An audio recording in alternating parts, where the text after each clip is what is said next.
Hello and welcome back to another video. As you can see, once again, I have brought back Bigtime because I'll be honest with you, we we need to talk over what we did last time. Having a look back at all of the regions, but we're going to have a little focus on Pacific and of course EMEA and just talk through what went down, and then we're going to predict the opening matches of Masters, which I'm sure you're pretty excited for. But firstly, now I think it's like officially announced because you've been on the show for an entire couple of months. How was it like kicking things off over in Pacific? You have a good time?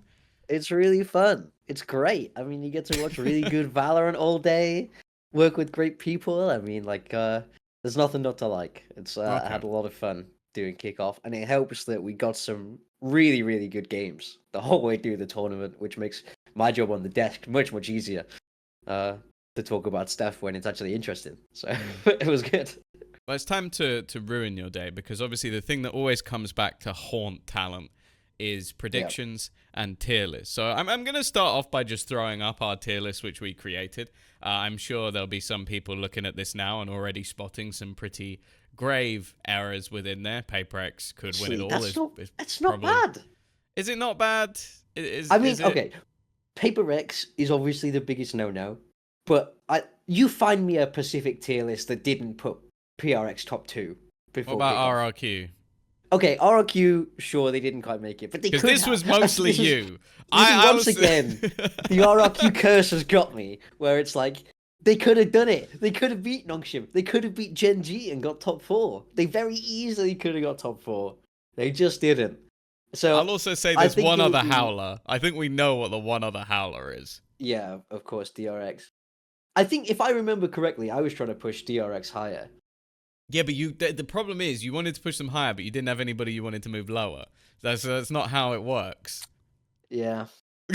Yeah, that's fair. You wanted everybody in the top 2, so it doesn't... I mean, I think DRX were surprised because they're all so young, and then it turns out Freeing's the best player in the world, and Hyunmin is like the second best player in the world. So it's quite easy when you pick up rookies that are really, really good. I mean, you have to doubt rookies a little bit just because it's so different coming to play in this environment, but that's a team that stepped up so well. So fair play. That's hard to predict in a tier list, but really well deserved from them. Well, I'd say our bottom stage was pretty good. We had all of the sort of teams that finished in that bottom 4 in our bottom 4. So I think we started okay. I kind of wanted to ask, obviously you were on the ground, you were watching every single minute of every single Pacific game.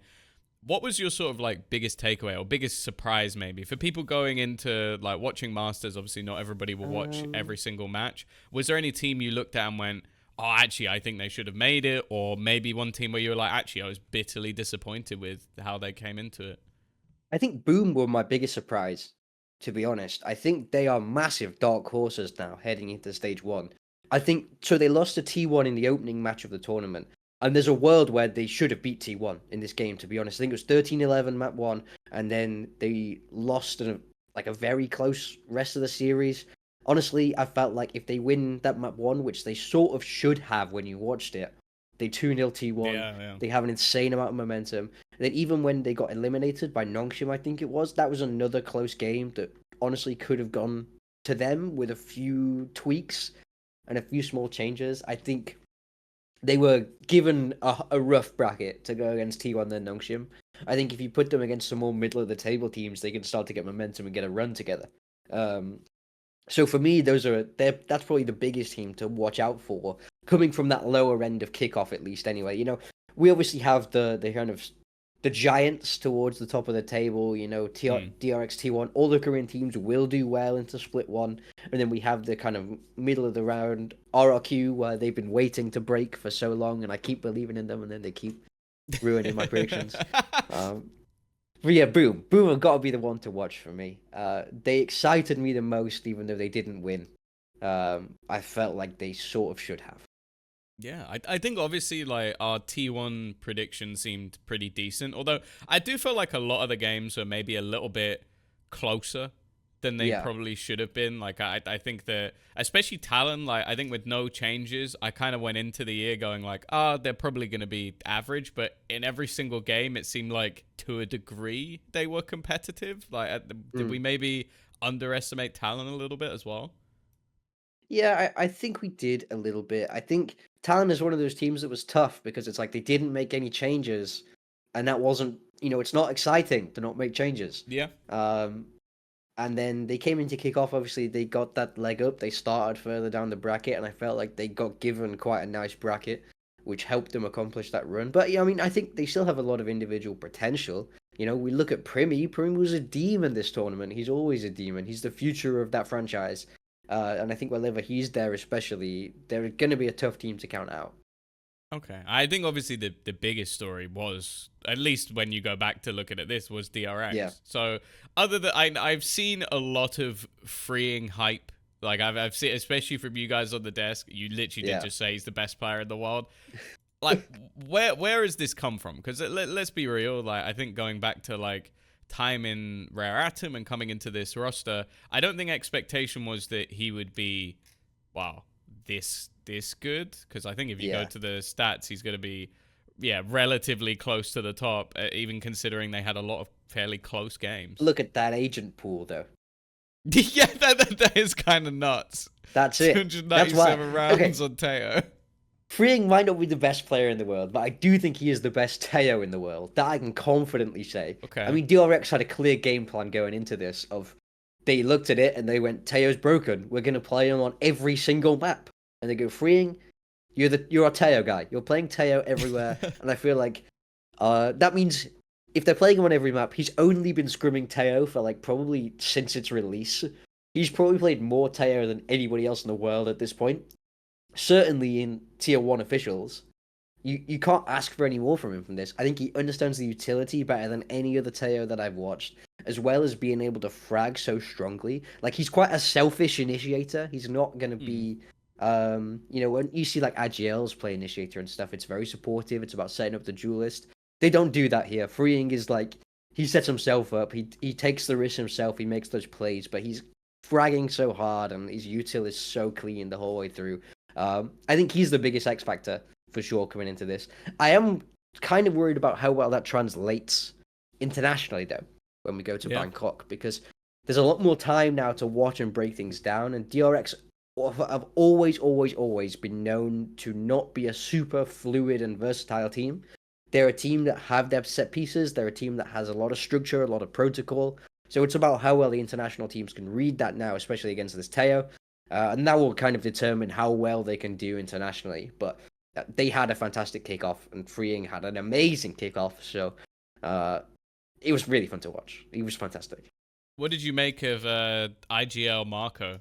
Because obviously that was the other sort of like the big sort of piece coming out of that, is that, okay, they've got all of these young players. They've got all these players that I think most people expected, like, okay, in a year or two, they'll be quite good. Like, with a bit of time, but the fact that he's managed to lead they're not all rookies, because obviously Bane and Flashback have sort of been there, but what still kind of feels like all rookies. And yeah, he must have done a pretty good job. Yeah, he did great. So when we spoke about this a little bit on the desk, but people might not have seen it. Coming into the league, we were told Freeing was going to IGL. Okay. We originally told they picked up Freeing. Mako, after last year, had apparently said, I don't want to IGL anymore. They picked up Freeing is IGLing. And then at some point in practice preseason, Mako went back to the coaching staff and said, hey, I've changed my mind. Let me IGL again. I could do it. So then after that, that like freed Freeing up to be this kind of beast. And Mako said, I think I've figured it out now. I know how to IGL this team now. And one thing we spoke about before is when Mako was IGLing previously last year, his individual performance took a massive hit. It wasn't like the Mako we remembered. But this kickoff, it felt a lot better. I felt like he seemed a lot more comfortable. He was really able to lead from the front. And we saw flashes of that like old school Mako that made him so great and so feared on that controller role. So I think he's definitely grown into that IGL position a lot more. You can tell he's so well respected by everyone on the team, and that makes IGLing so easy for him. I sort of have a different question, because I think expectations on T1 were obviously very high with the roster that they have. Firstly, do you think they kind of like, they lived up to the hype? Obviously, they made it to an international, so to an extent they must have done. But like, are you looking at this team as like okay, they could actually win this international event? Because I feel like most people are looking at Pacific as like, actually they don't really have a shot at this event. Mm. So I think a big reason people don't think we have a shot at this event, and I think it's fair and valid, is that there was no dominance, right? DRX Yeah. wouldn't, but it wasn't dominant. It was scrappy the whole way through. And the same with T1. They never looked dominant. When we compare it to the likes of G2 or Vitality, they were head and shoulders above who they competed against. It felt like, for me at least, we didn't have that. And I think with this T1 team, the best way I could describe it is like, I feel like if both T1 and DRX were robbing a bank, DRX would have planned it for about a year. It would be the most strategic bank heist. They'd be in and out. Nobody would see a thing. And it would be so perfect. Not one alarm would be tripped. If T1 were robbing a bank, they would just smash through the cabinets, grab some jewelry, and run. That's like how I would describe their style. It's like, they're not playing with finesse in a way. They're running dual duelist, and they're going, we have 5 better individuals than you have. So you look at how they structure their game plans, and it's so simple, and it's so straight to the point of like, we're just gonna be in situations where we can shoot you in the head more than you can shoot us. They don't get crazy tactical. And I absolutely respect it. I kind of think it's the way you need to go if you have a super team. There's no one right way to play Valorant, and I definitely respect that style that they're building, and they know how to make it work. But internationally, now there's going to be other rosters with 5 stacked players, where at that point, just smash and grab doesn't necessarily work in the same way for T1. So I think I would expect them to have a little bit of a rougher tournament, especially when you go up against those other really high-powered teams like Vitality, for example. I think Vitality are built from the same premise of that super team idea of 5 incredibly skilled players.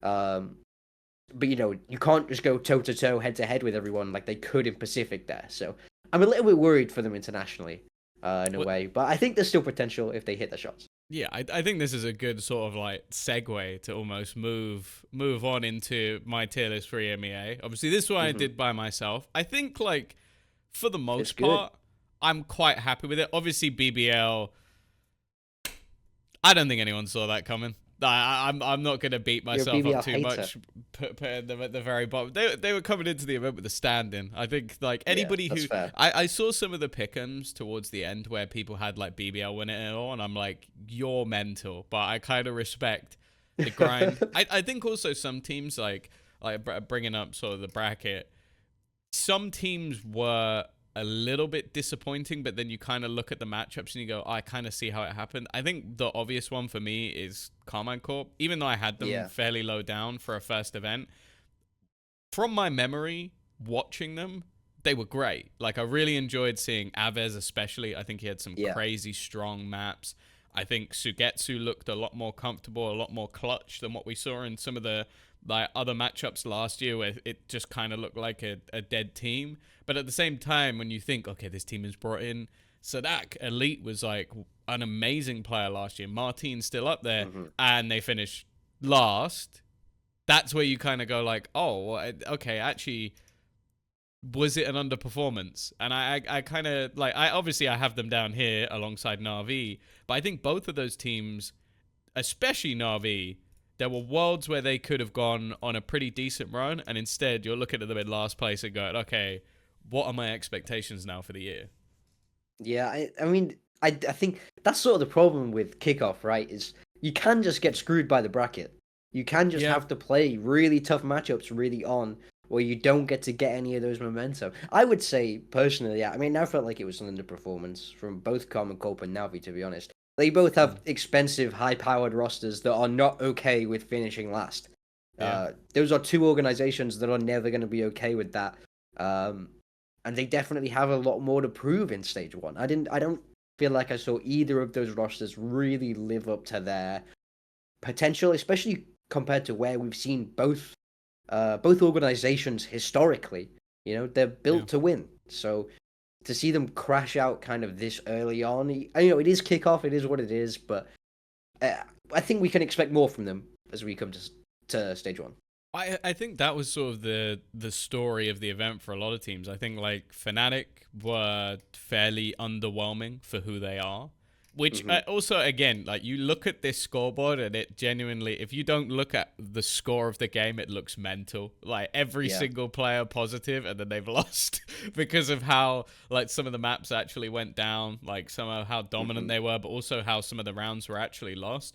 I think BBL were definitely the story of the whole thing, though. I think everybody expected Yeah. them to be near the bottom. I think Profek, for me, is one of the signings of the summer. Like, I think that Yeah, he's so good. he was genuinely fantastic, and I think a lot of people are going to be kicking themselves that he hasn't ended up on their team.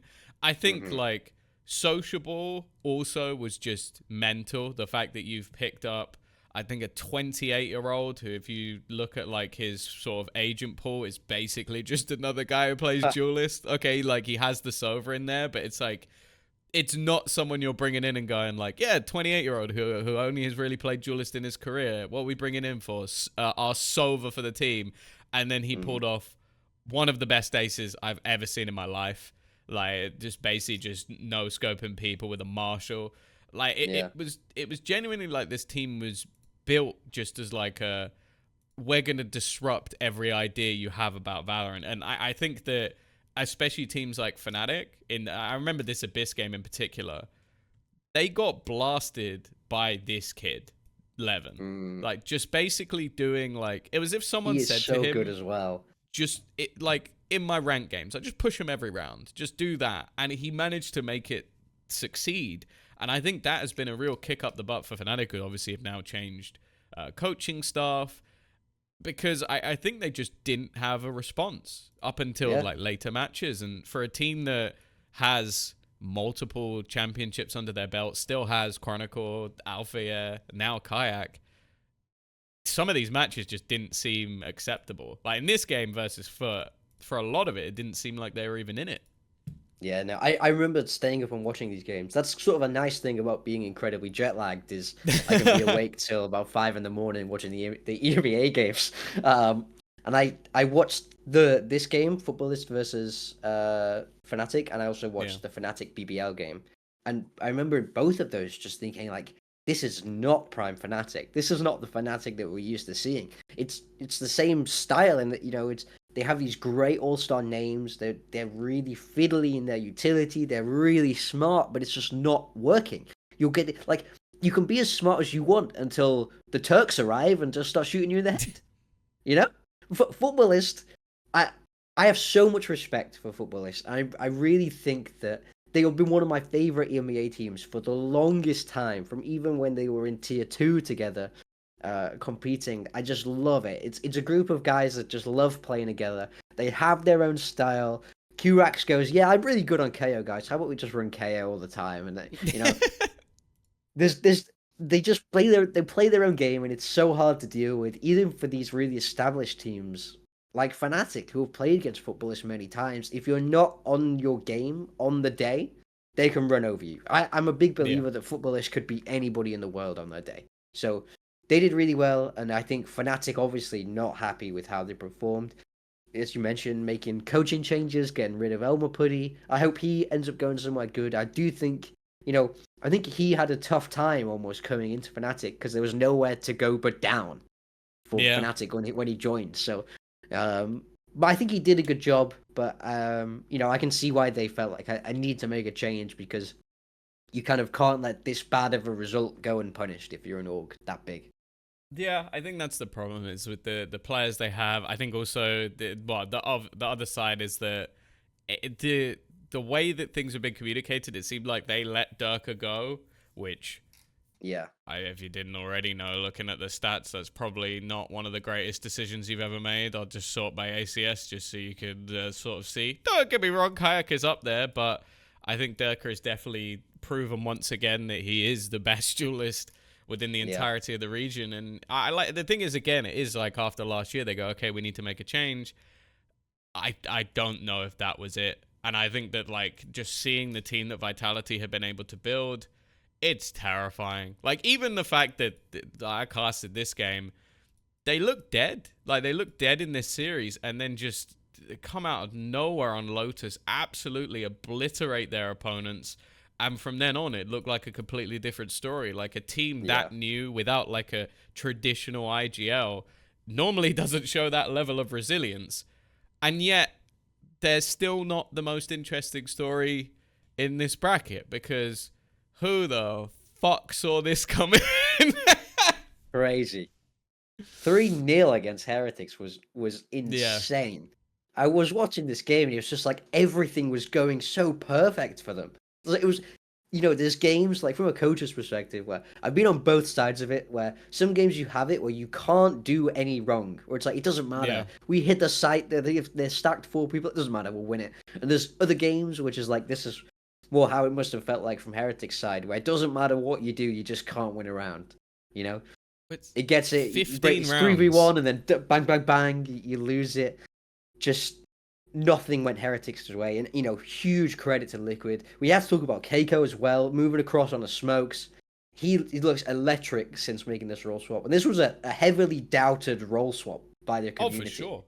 Well, I think as well it was because he was a good duelist. So it was not like you look at last year. Okay, Liquid were underwhelming. Like there really wasn't much to write home about, but when they did win games, it was like I remember there was a game in Icebox last year where he literally like hard carried the entire map, like dropped like 30 plus kills, and you're going, yep, we're gonna take that guy, put him on smokes, and bring in Camo, who was on a worse team and kind of didn't have performances to warrant swapping Kiko. I think that was the thing. It was like, yeah, if they were bringing in Durka, you go, yeah, Kiko, get on smokes. Yeah, get on smokes. So see you later, bud. Go on smokes. Or even like a safe. There's so many other. Well, I guess Liquid bringing safe would be very interesting. But like, it wasn't a massive upgrade where you go like, oh, okay, Camo's an obvious choice. But then putting him on smokes seems to just be like the greatest decision I've ever seen. I've never seen a guy play Brimstone and look like he's the best player in the server. Like it doesn't happen. I mean, the duelist to Brimstone pipeline is I feel like a lot of duelists can do it on Brimstone, right? Brimstone is so easy, anyone can play Brimstone. Yeah. So we see that all the time. Look at like Demon 1 when he did it back in the day. We see it a lot, but the real test is when he starts playing Omen. He starts playing like Astra at times, I think. And it's like, okay, now those are actual fiddly smokes agents where you have to have some knowledge. 2 for 1 ACS on an Astra. Yeah. That's pretty good. You have to actually understand how to play the smokes role. Brimstone, you drop it and go. But it's his Omen and his Astra that I was definitely most impressed by, because I felt like he understood the role very well. He understood the nuance of how to play it, and he took all his fights at the right time. Just really good. And also, can we talk about their Lotus comp? I think it's their Lotus comp with the Reyna that was just. I just want to insane. show this first, by the way. He's the highest rated Raze of the tournament. Crazy. Which obviously he's got less rounds, whatever, but that's still, I was just looking at it there. It's like, that is ridiculous. Yeah, their Lotus comp, I feel like showing it in this series is not quite as fun because they got battered. I think it's the series before you might be thinking of where it's, yeah, there we go. That's the one. Now I respect this. This is a coaching staff I can get behind. This is full confidence. Because I think they hadn't played Lotus the rest of the tournament before this, right? Unless I'm mistaken, but I think that's what I'd heard. But they hadn't really played Lotus, so they just like cooked this up and they were like, okay, we're playing full confidence, guys. We're running it down. We're absolutely sending it. And then they came up with that. Yeah. Yeah, they hadn't played it at all. No, it was one of those things where it's like, I will say as well, I don't know if you watched the early matches. I think it was this game in particular. Their original Fracture comp was horrific. Like, I saw the concept, I saw the idea behind it, but they play the zero duelists with with players that are fantastic at those roles. I think like Kamek was walling off his own team's utility. You had Camo like throwing flashes way after people have already peaked. Like, it was a mess.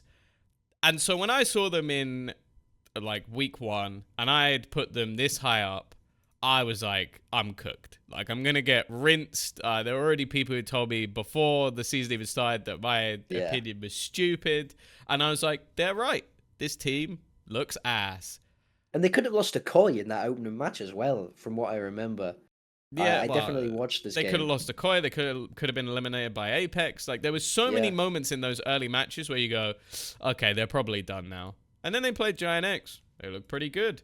Then they beat BBL, who are on a hot streak. Then they beat Foot. Then they smashed Heretic. You're kind of sitting there going like, this team here and this team here are not even remotely similar. It's like they transformed halfway through the event. So I'm kind of excited for them to play Masters. but there's a part of me that just sits there and goes, it has to end. Like, I don't believe that they could just keep this going. Like, I think they hit a stride, and I just don't know if there's enough for this to be like oh my god, they could actually do damage at this event, especially when they kick off against EDG, which is always going to be rough. It's a hard opener. Like for me, I mean, it's textbook fairy tale run stuff. You know, they ran the lower bracket. They beat these teams that people never would have guessed that they beat. And I think a huge part of that is the momentum of the tournament, right? Once you're able to win a game and then you have a tighter turnaround, you ride that high, you ride that momentum. And I honestly thought they were going to ride it all the way to beating Vitality, to be honest. For that final, I stayed up. I watched the first 2 maps and then went to bed. Because it was too late. And I was like, I can't believe they've done it. Fantastic. Well done, Liquid. I need to sleep now. And then I woke up and checked the score and I was like, oh no, they've crumbled. It's gone. And now, like, ending your kind of magical run on that note means you have to kind of find that form again. Yeah. Heading into Bangkok. So I want to see them win their opening game to kind of be able to replicate what we saw of them in kickoff. I think if they get smashed at the start again, it might be hard for them to really do damage in Bangkok. Yeah. Well, before we move on to what our predictions are going to be, I want to take a brief look at some of the other regions. Obviously, neither of us worked these regions. There's a lot of Valorant on all at once. I'm not going to pretend that both of us have watched every single game. I look at Americas, though, and I go like, okay, I don't think there's mass amounts of surprises. Like, I think 2 game, basically being bodied, not that surprising. I think new crew looking pretty decent with the Mazzino Kesnick combo again. I'm not overly surprised by that. I think Leviathan no longer having Aspas, not quite as good. I think I was kind of expecting. Demon 1 still looking pretty decent though. And with the rumors of Natank being kicked, definitely there seems to be a lot of kind of harsh moves. I think 100 Thieves, not the best. I feel like it has to be... Sorry. I feel like it has to, a lot of these be internal changes. Like, when we look at, Natank, it's like, he didn't have a bad tournament. Natank played quite well for Leviathan, all things considered, I would say.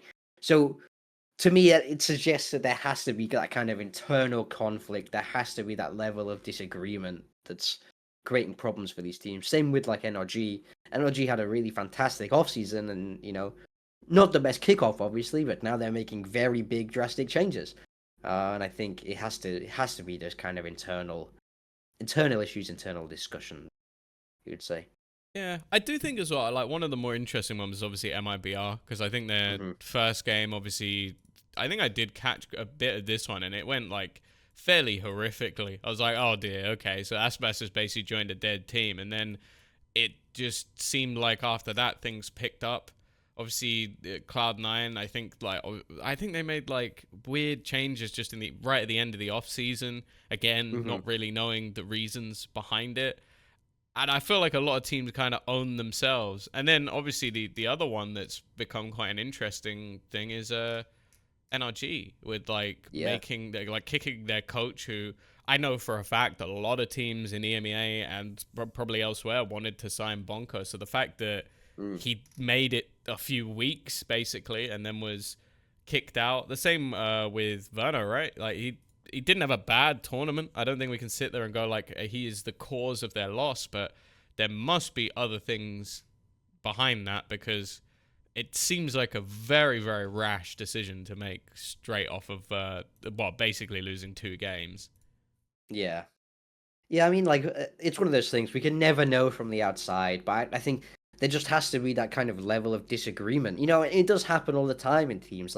These players mostly have to live together. You have to spend a lot of time together. So you can't always just put all your issues to one side if someone's playing the game well, because they have to be a good teammate. You have to have that synergy, that compatibility, or you're just breeding problems for down the line. So, teams would rather make these changes that look harsh as early on in the year as they can to try and get that more solid foundation. But definitely from the outside, these are a shock. And that means, it should mean in theory, that players like Natank, players like Verno are able to find other good homes, because they're clearly shown that they're capable of tier 1. It just means it's a synergy thing that isn't there with the rosters they were currently on.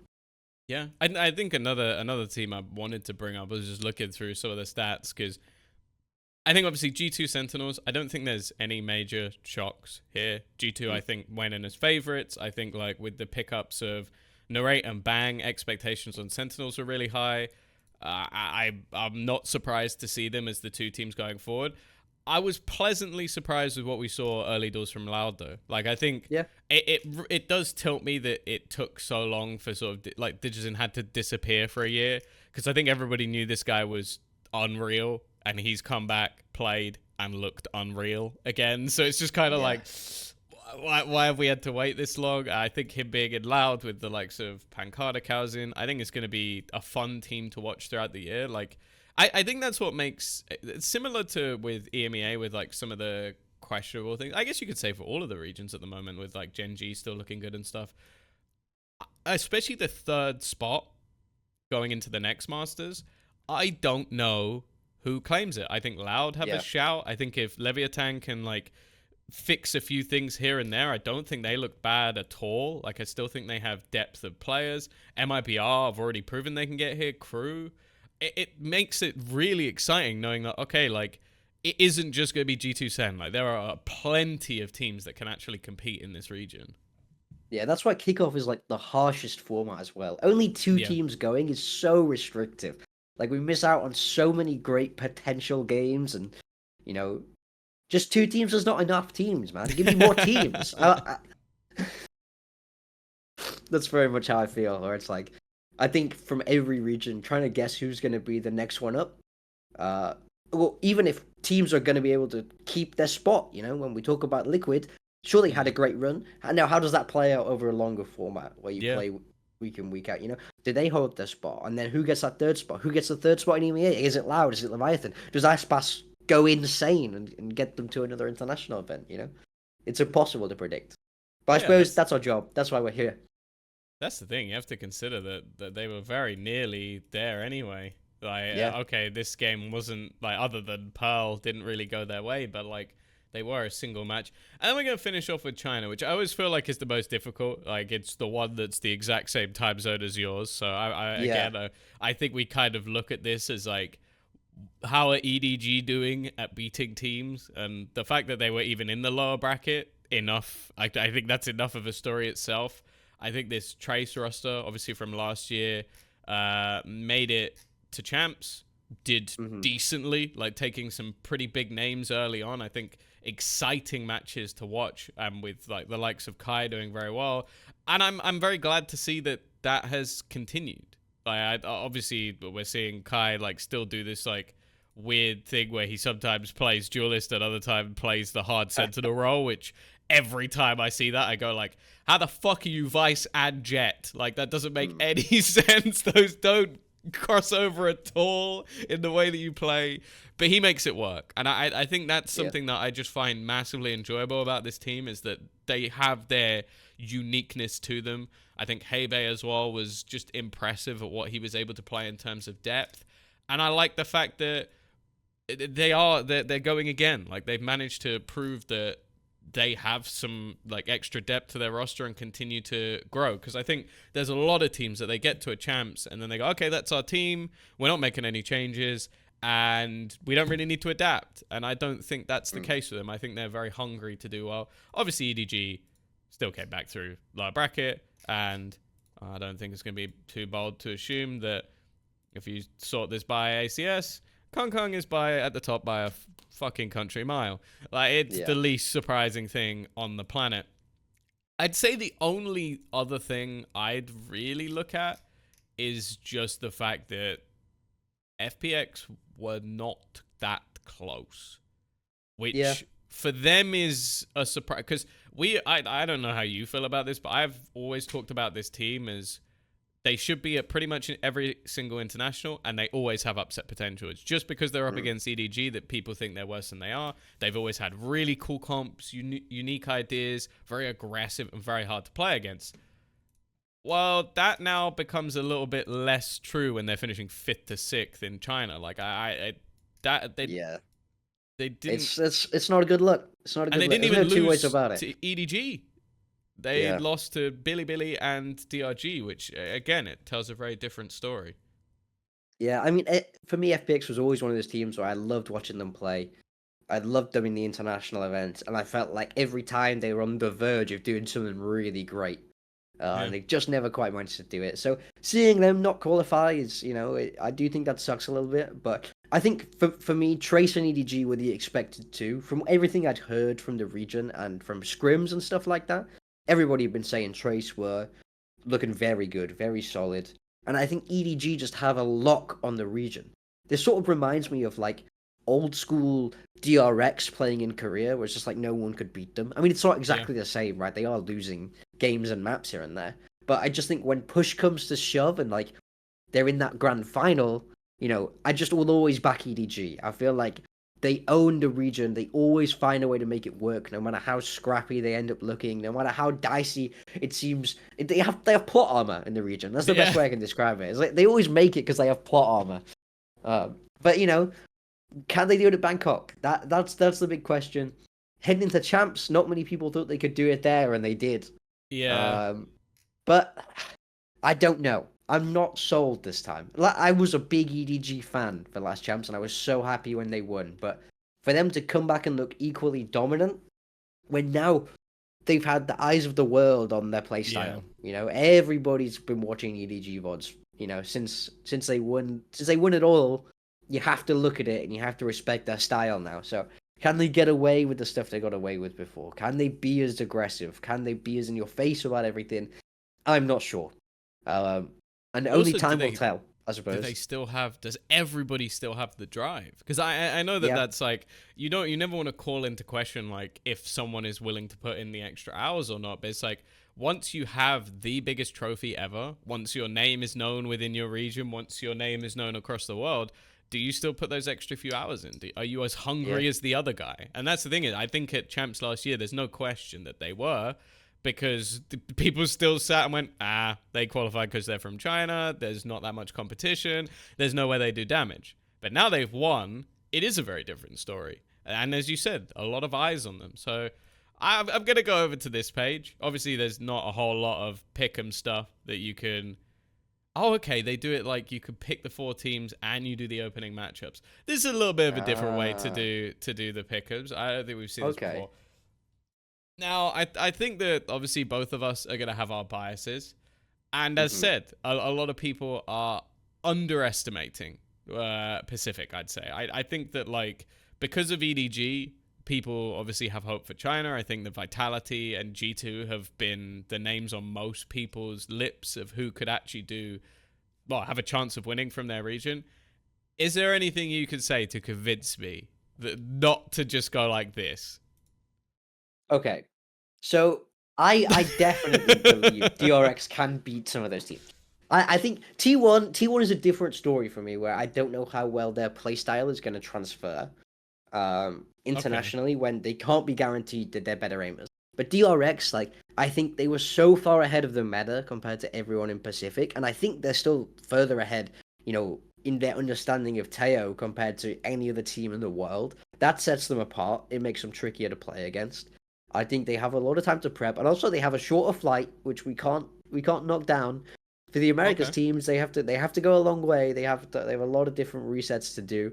Um, I think DRX can do damage. That's what I Can would they say. beat Sentinels? I think they can be Sentinels. I think Okay. maybe not G2, maybe not Vitality, but everybody else, I think DRX have a big potential to upset.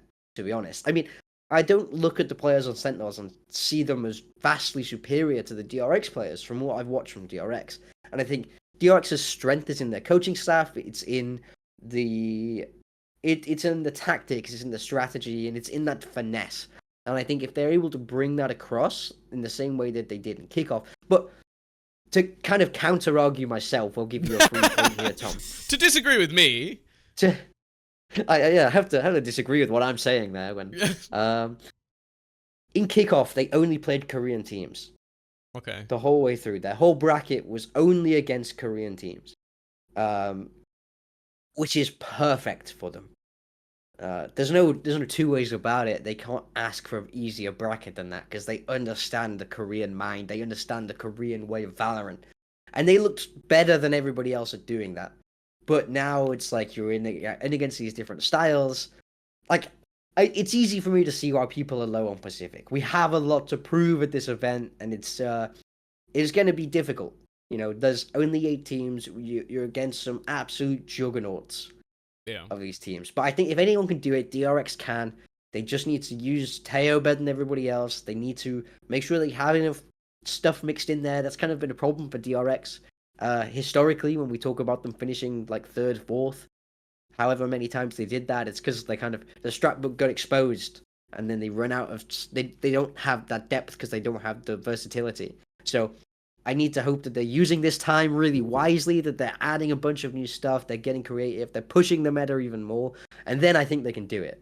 But yeah, they can't come in being static. They can't come in using the same stuff from Kickoff necessarily. Okay, so I think opening match wise, most people are doing, I would say that. No, I would put DRX. I would put DRX there. I think map 1. I think opening game of the tournament, they can come in. They can be more surprising. The start of these tournaments is where DRX are at their best. DRX are at their best in short format. I believe map 1 tournament is DRX time, baby. Let's go. They're in. So you're not gonna argue this one at all? No. I can't argue that one. Because super team v super team, and you got no faith. It's super team versus super team, but the Vitality super team looked so dominant. They ran the upper bracket. They came back all the way in the best of 5 in the final because they just switched on. For me, they're one of the teams to beat up there with G2 for this tournament. And historically, you can correct me if I'm wrong. You and your brother are massive Kiko fans, so you're not gonna argue this one either. I was literally about to bring that up of how I think that could go Liquid's way. But yeah, for me, it's like Liquid need to figure out what made them so magic this tournament and bottle it and take 2 luggages full of it on the flight. That's really what they need to do. They need to figure out what worked so well for them. Because it's more than just strategy at this point. When you're able to run the lower bracket like that, upset everyone like that, or you almost win like the lower final and the final flawlessly. Obviously they choked, but that means that there's something special in the relationships they have, in what's going on with them outside of the game. It's a feeling, They have to really find a way to bring that with them to Bangkok. And I'm worried that if they just start slow, that then we might see beginning of the tournament Liquid from Kickoff, which is not a good look. And then in that situation, EDG will roll them. But if they're able to start strong, if Keiko gets give you a Keiko 4K on the pistol, and they were so back, then they win the series. That's what it is. It's vibes, it's momentum, it's a roller coaster. Okay, so I'm gonna leave that as EDG winning, just because the only thing you told me is that Liquid need vibes. And I'm not. That's all Valorant is. That's all Valorant I'm not sure I can change my pick for that. The thing with this one that's interesting, though, I feel like the loser of this game, in essence, is kind of screwed. Not because they'd have to beat one of the other 3 in reality, because it's like obviously only 4 teams go through. I don't think you're able to repeat matches, so even if they came back, they'd probably have to play one of the other teams who inevitably lost. Or if it is a rematch, I guess you're in the same boat as before. The other thing as well is, I know this sounds stupid, but picking all 4 of the top ones just seems like a very unlikely scenario to happen. But I'll give it to you because I haven't budged on any of the other 3. This is the we need a hot take. Let's put it this way: you always need a hot take going into pick'ems. That is why I almost did well in the EMEA pick'ems up until Liquid did too well. I think at this stage here, I was top 100, and then they beat Foot, and then they beat Heretics, and that ruined my. I also had obviously, I didn't have Vitality going through, so that also kind of screwed me. But this is our bold predictions. I'm not gonna lie, I don't have any faith in it. I think if there's a dark horse you want to get behind, it's DRX for this event. I think that's totally fair. I think they won kickoff. We have to give them credit where We're credit's not due. putting Sentinels in, and I don't like that because I just look at their team and I go, "You're telling me this team that have already won the first Masters last No, no, year no. has like a great IGL, brought in Bang and Narrate. Narrate was one of my favorite players playing in EMEA last year, and you're telling me they're not even gonna make top four? I don't, Like, I don't know if I can get okay, behind that. Narrate's great, but is he as great as Freeing? The Agiling's good, but is it as solid and well-rounded as Mako? You know, Yes. they have great duelist players, but is it Hyunmin? That's what you got. Just think. There's another side to this, Tom. It's, if there's an underdog, I can get behind. It's DRX for this event. Now, I think T1 have potential that they have to outshoot Vitality in their opening game, and that's going to be incredibly difficult. I think there are matchups where T1 could have won, where we could have perhaps seen them do something big, but Vitality is a rough opener for them, and I think DRX have a nicer opener, and they can kind of make it work as long as they're being different. They read the meta well. They're willing to take risks, be surprising, like they were all the way through kickoff. Then they can do it. Have Okay. some faith, Tom. Believe. I'm curious then, who do you think's winning the event? Like, just because obviously I Oh don't think we're man, going to come back and do a every week Swiss round prediction. So who do you it's think's winning? it's hard not to say G2. Yeah, I'm From in the what I same saw boat. from G2, they played the best Valorant that I watched the entire kickoff. I felt like it was so smooth. That's the only way I could describe it. Is it was fluid the whole way through. Um, they just looked great. They had a really great tournament. They were so Yeah. dominant. Um, Leaf as well, like yeah, the he's the so good. performances that he was pulling out, like I feel like you could make a frag montage of him every single day, which is Yeah, just like it's ridiculous how much he was bringing, and I think that they have too much depth. They have a great IGL, so much confidence in themselves and in the team. I think Jorgamo, oh no way, Jorgamo's doing really well. Like it's the least surprising thing of all time, and I think like obviously there's a world where G2 eventually become a partnered team, but you could tell that while they're not fucking around. Like yeah. this is a squad that are going, we are making champions, and it's who's coming with us. And I think that like going into this event, I almost feel like because of mass changes and other stuff that other teams have done, like even if you look at DRX is like, okay, they've still got a lot of incredibly young players, new IGL. You got Vitality, where it's like you're throwing a lot of different culture clashes together. Like I know Les has actually said, like even speaking English in game scenarios can be quite difficult. You've got Mm. like players like Kicks as well, who at times looked in big matches looked a little bit quiet, and I think the other players, other teams won't have that. Like EDG won't have that. G2 won't have that. I think even Sentinels to a degree won't have that. So it's like Yeah. that's where I worry for Vitality. That's where I worry for DRX.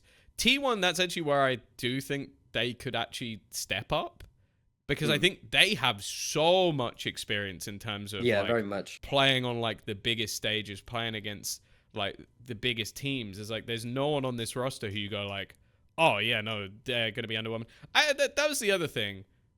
Just before we end the video, what the fuck happened with Carpe playing like right at the end? I have no idea. We were surprised as anybody. We arrive at the studio that day and we get told from production, "Hey, by the way, just so you know, Carpe's playing today in the qualification match Yeah, for the Masters." because they And we were like, they "Oh, didn't lose a game before that, right? And then they no, just I decided don't think to so." yeah, they just decided to yeah. So they were literally the first game they lost was with Carpe in the team. Yeah, I mean, we were so surprised by that. Still, to me, I'm confused by it. It doesn't make a lot of sense. I think this is another one of those things that I'm not entirely sure if it's like tactical or if it's an internal issue. Because, that's the problem when you go with these super teams, is there can sometimes be that kind of clash of egos. Not to say that Yeah, that's necessarily the case here, but we can't rule it out. So I was not sure at all. I mean, Carpe came in and he actually played pretty solid for someone who's not really played in a long time. And before that, we saw Carpe in the coach booth, sat next to Autumn. So he's clearly was still very yeah. involved with the team and knew what was going on. But yeah, I have no idea why he was playing. He came out of nowhere and he did fine. He did his job. They got to Masters. So I can't complain, but I'm definitely curious to see if they use him in Bangkok or That's true. if they go back. I honestly I have no idea. But I mean, fair play. They made it work. That is true. Well, either way, you've seen our predictions. Some, including myself, may disagree with them. But either way, Bigtime, thank you very much. Have some whimsy. Believe in something, Tom. I do. I believe that Sentinels are going to finish top 4. But either way, it has been an absolute pleasure. Thank you very much for watching. And more videos will be coming soon. I'll see you then. Bye.